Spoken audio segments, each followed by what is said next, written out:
यूँ तो cipher case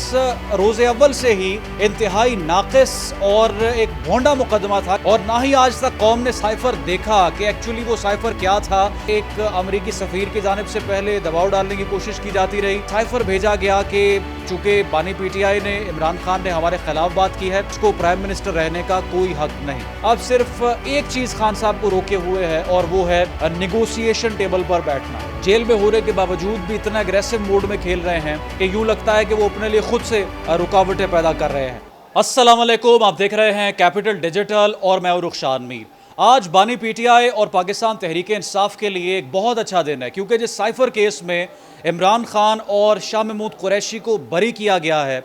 यूं कहना गलत नहीं होगा कि उन तमाम केसेस पर यह केस हावी था जो केसेस 2 सालों में बानी पीटीआई पर बनाए गए। इस वीलॉग में हम मुकम्मल आज तकाबुली जायज़ा लेते हैं कि किस वक्त ये मुकदमा बनाया गया खान साहब पर और उनके सियासी मुखालफीन इस केस से किस तरह से मुस्तफ़ीद होते रहे। यूँ तो साइफर केस रोज़े अव्वल से ही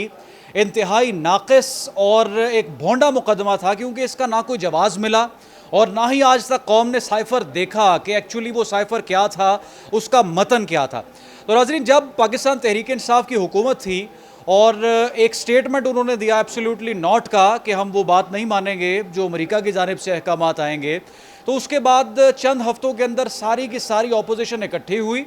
और कौमी असम्बली में बानी पीटीआई के ख़िलाफ़ एक तहरीक अदम एतमाद लेकर आई, जिसके बाद बानी पीटीआई की हुकूमत को बर्खास्त कर दिया गया, उनको प्राइम मिनिस्टरशिप से फारिग कर दिया गया और वो फिर प्राइम मिनिस्टर ऑफिस से अपने घर चले गए, यानी तहरीक इंसाफ की हुकूमत ख़त्म हो गई। उसके बाद बानी पीटीआई ने कौम को ये बताया कि उनको एक साइफर की वजह से घर भेजा गया और अपनी एक तकरीर के दौरान उन्होंने ये ख़त भी लहरा दिया कि किस तरह से एक अमरीकी सफ़ीर की जानिब से पहले दबाव डालने की कोशिश की जाती रही और उसके बाद साइफर भेजा गया कि चूँकि बानी पीटीआई ने इमरान खान ने हमारे ख़िलाफ़ बात की है, लिहाजा इसको प्राइम मिनिस्टर रहने का कोई हक नहीं। और जैसे ही उनकी तरफ से ये स्टेटमेंट सामने आया और जो उस वक्त हुकूमत बन रही थी, जो तमाम तर पहले अपोजिशन जमातें थीं और फिर बाद में वही लोग हमें पार्लियामेंट में नज़र आए, हुकूमत में नज़र आए,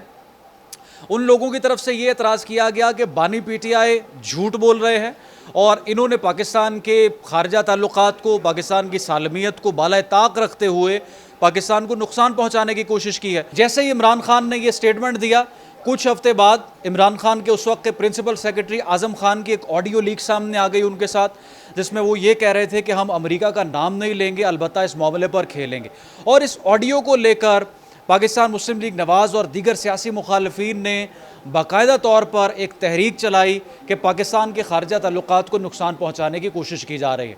और साइफर केस जैसे ही अदालतों में चला, इसका ट्रायल हुआ,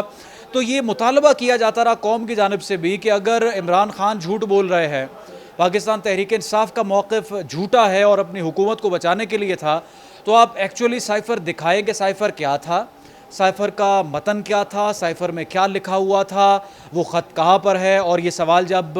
राना सनाउल्लाह से पूछा गया तो राना सनाउल्लाह ने कहा कि साइफर तो वज़ारत दाखिला के पास मौजूद है, किसी ने कहा कि वज़ारत ख़ारजा के पास मौजूद है, किसी ने कहा दफ्तर ख़ारजा भी मौजूद है। बिलावल भुट्टो जब वज़ीर ख़ारजा थे केयर टेकर हुकूमत में, उनका स्टेटमेंट भी इस हवाले से गोल मोल सामने आता रहा। तो तमाम तर नाक़िस स्टेटमेंट्स के बाद भी ये बात तय नहीं हो पाई कि वो साइफर कहाँ पर है और साइफर किसके पास है। और अगर इतना बड़ा झूठ बानी पीटीआई की जानिब से बोला गया है तो उस झूठ को झूठ साबित करने के लिए हुकूमत क्या इक़दाम उठा रही है।